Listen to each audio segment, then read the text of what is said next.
కదా, భక్తి కూడా అట్లాగే ఉంటుంది. రేపు పరలోకంలో నీకు ఇచ్చే స్టేటస్ ఒకటి ఉంటుంది. అంతవరకు పోతారో లేదో కానీ అది కూడా అలాగే ఉంటుంది.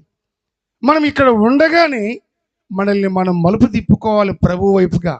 మనకు నచ్చినట్టుగా కాదు, ఆయన కోరినట్లుగా మనము ప్రభువుకు అప్పగించుకోవాలి. దేవునికి స్తోత్రం. శబ్దం గట్టిగా హల్లెలూయా.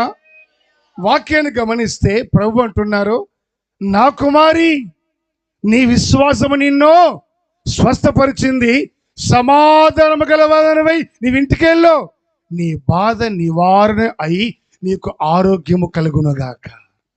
నీ బాధ ఏముంది? ఇంతవరకు నీ బాధ దేనికి? ఎందుకని నీకు బాధ? డబ్బులు అన్నీ అయిపోయాయి, పోతే పోయాయి. పోనీ ఆరోగ్యం వచ్చిందా? లేదు. అది న్యాయమా? కాదు కదా, అన్యాయమే. మేము చేయాల్సిన వైద్యం చేసామండి, కనుకనే డబ్బులు తీసుకున్నాం. మరి బాగా అవ్వలేదంటే మేము చేసే